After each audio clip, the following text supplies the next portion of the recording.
2025年11月20号，北京人民大会堂，中共隆重举行了纪念胡耀邦诞辰110周年的座谈会，规格非常高。习近平亲自出席并发表讲话，政治局常委全部到场。这个规格既超过了2005年那一次90周年的纪念，也超过了2015年的100周年纪念，比惯例高出了整整一个档次。镜头扫过台下，胡耀邦的长子胡德平坐在第3排，眉头紧锁。而就在半年前的4月15号，是胡耀邦的忌日，与诞辰纪念相比，那显得是冰火两重天啊！在北京乃至全国，仍然有人被管控，任何纪念的帖子都发不出来。同一个政权，同一个人，一边在人民大会堂高规格颂扬，一边在各个城市的街角无声压制，这是为什么呢？这就是我们今天要探讨的问题。不改革等死，改革了找死。政治学里有一道残酷的命题，叫国王的两难。政治学家亨廷顿最早针对君主制国家提出了这个概念，后来被学者引申为改革者困境。一个集权体制的统治者知道必须改革，不改呢，体制会因为僵化而崩溃。但改革一旦启动，它释放出来的力量最终会威胁到统治者和体制本身。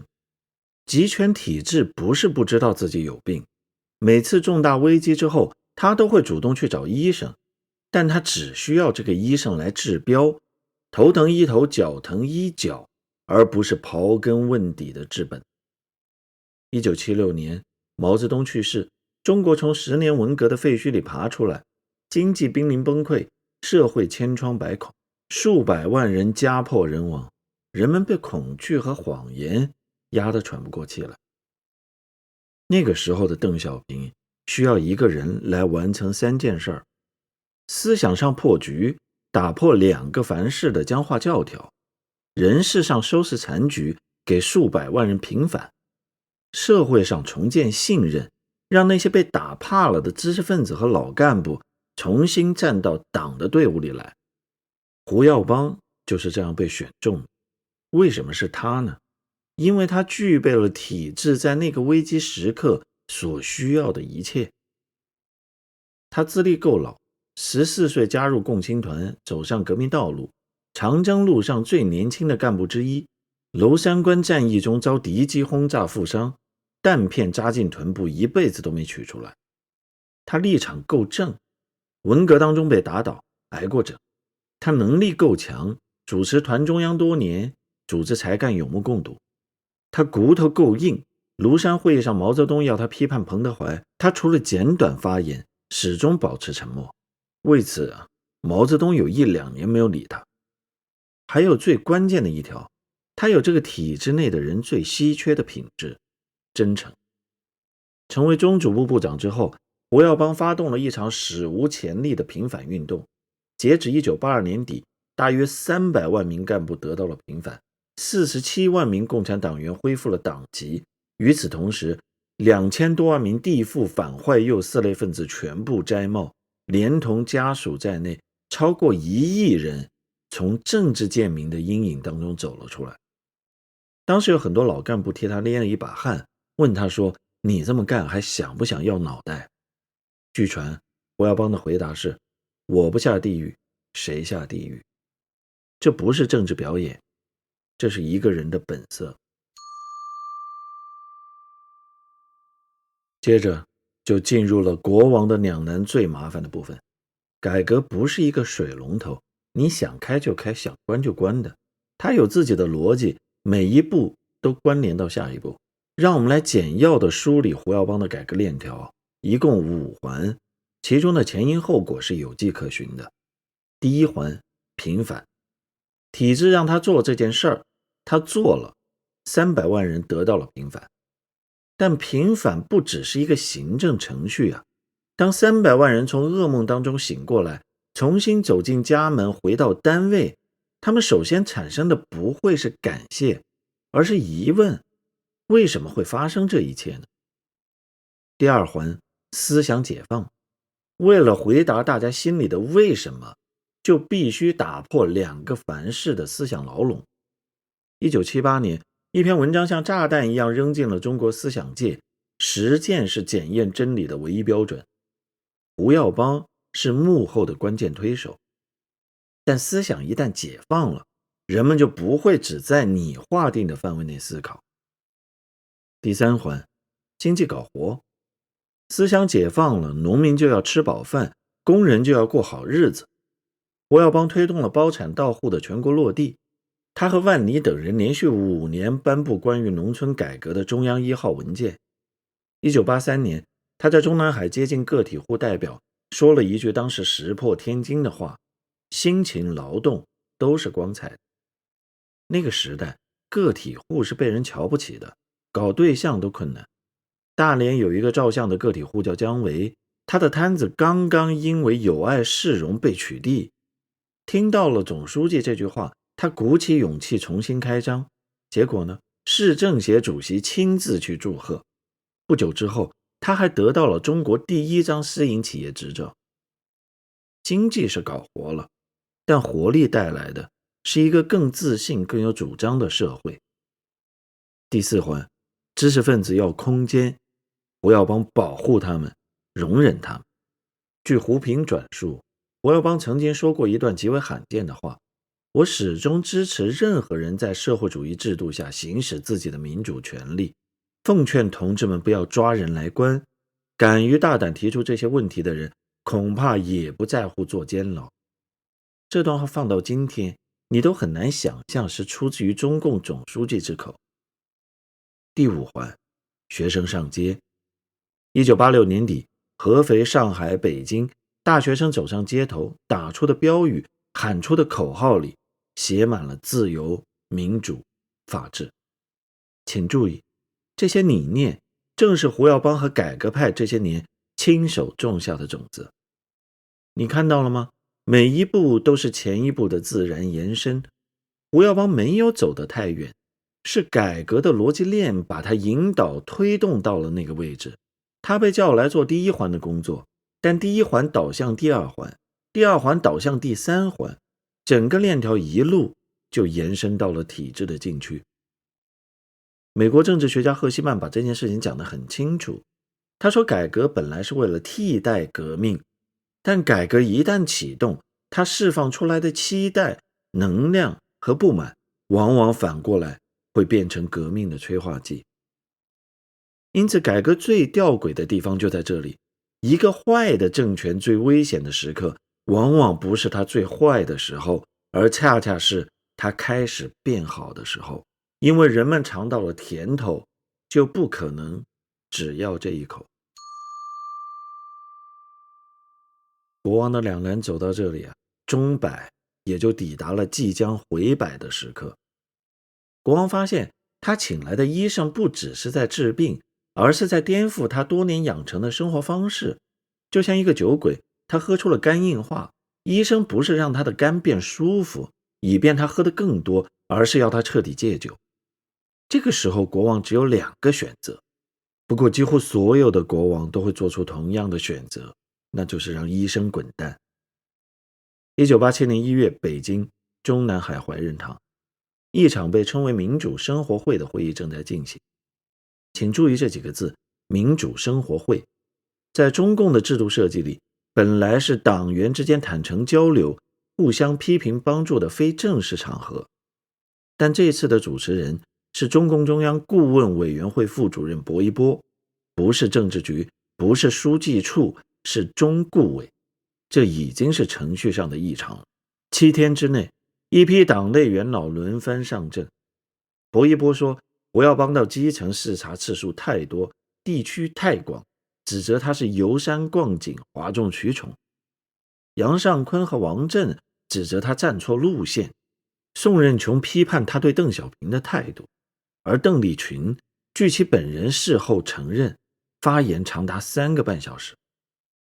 最后连被胡耀邦视为挚友的王鹤寿也在会上将2个人的私人谈话公开。赵紫阳，胡耀邦的继任者，也在会上发言批评他不守纪律，标新立异，并且表示如果邓小平、陈云不在了，他无法再和胡耀邦共事，必须辞职。但就在这7天里，有一个人是唯一的反对者。中央书记处书记、中央政治局委员习仲勋从椅子上站了起来，指着薄一波怒斥：你们这是干什么？这不是重演逼宫吗？生活会上不能讨论党的总书记的去留问题，这是违反党的原则，我坚决反对。胡耀邦转过头拦住了他：仲勋同志，我已经考虑好了，不让我干，我就辞职。1月15日，最后一次会议结束，胡耀邦走出怀仁堂，坐在门外的台阶上失声痛哭。国务院副总理田纪云默默地站在旁边，久久不愿离去。国务院副总理万里回到家，对妻子说了一句话：耀邦没有错。1月16号，政治局扩大会议举手通过接受胡耀邦辞去总书记职务的请求。这道命题走到这里有一个细节是我特别难忘。会议上批判胡耀邦最猛的人是邓丽群，但后来就是这个邓丽群亲口承认了一句话，他说胡耀邦从来不搞阴谋，胸怀坦荡，对人不抱恶意。敌人的夸奖往往比朋友的悼词更有分量。在一个靠阴谋运转的体制里，不搞阴谋本身就是一种致命的弱点。据传，邓小平说耀邦抓党风党纪是铁面无私的，就是不理解自由化的危害。翻译成直白的话，胡耀邦是一个好人能人，但有一个致命的问题，他搞不清楚自由化的威胁不是某一项政策，而是权力、政党和体制本身。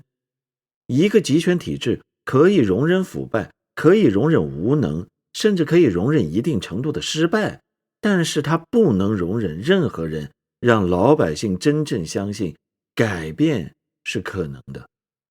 这不是因为体制邪恶，而是因为它的生存逻辑决定了它必须如此。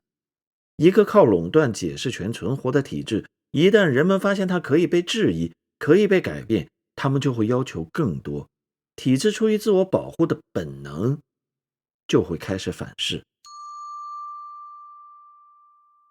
在国王的两难这个命题里，胡耀邦不是唯一一个走到这一步的人。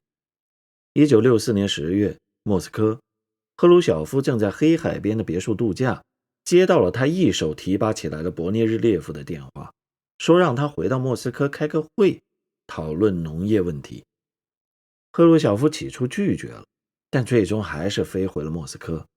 飞机上，他在机舱里烦躁地踱步，甚至去敲驾驶舱的门，想要改变航线，没有人回应。据随行安全人员的一份回忆，飞机落地的时候，赫鲁晓夫看到来接他的不是惯常的高级轿车，而是一辆普通的齐尔，当场就骂了一句叛徒，出卖基督的人。随后就传来了哭声。等待他的是一场和北京如出一辙的围攻，苏斯洛夫主攻，勃涅日列夫控场，其余主席团成员轮番助攻，读了1个半小时的罪状清单。赫鲁晓夫被迫辞职。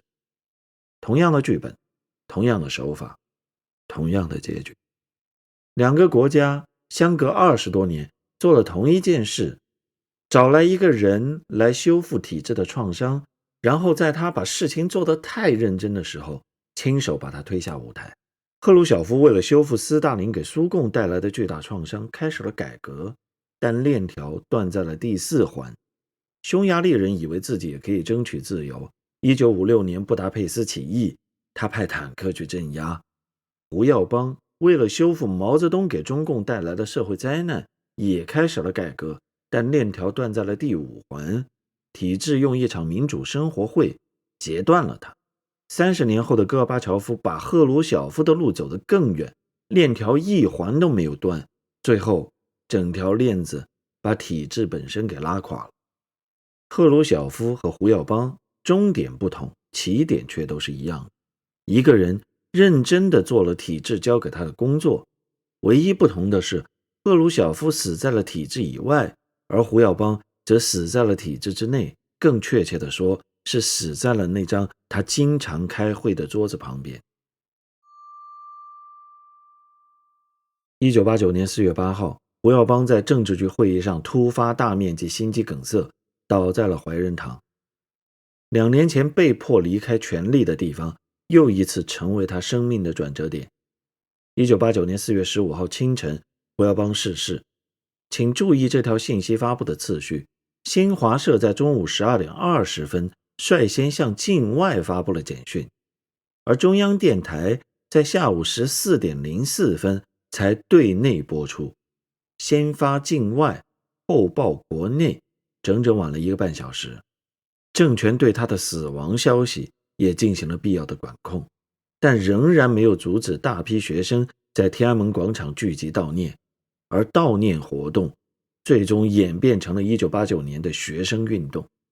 赵紫阳，那个在生活会上批判胡耀邦的人，因为同情学生，反对武力镇压，最终走上了和胡耀邦相似的命运，被撤职，软禁致死。但在迎来结局之前的1989年5月19号凌晨，距六四事件还有16天，他还没有被免职。赵紫阳最后一次出现在公共视野中，他来到天安门广场，在绝食的学生们面前说了一句话：我们来得太晚。这是他最后一次公开讲话，这句话被现场视频完整记录下来，传遍了全世界。这句话只是对学生们说的吗？不，他对整个改革进程而言同样有意义。胡耀邦去世之后，没有按照中共惯例葬在八宝山，而是葬在了江西共青城。他生前曾经2次来到这里，3次为这座城市题词，与那里的清廉垦荒者有深厚的感情。这是他妻子的意愿。接下来的故事是一条关于纪念本身的权力轨迹。江泽民上台之后，对胡耀邦的纪念活动年年降级，几乎销声匿迹。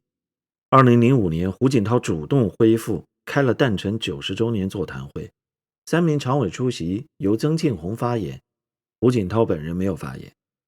2015年100年诞辰，习近平亲自出席，7名常委全部到场，胡耀邦文选同步出版。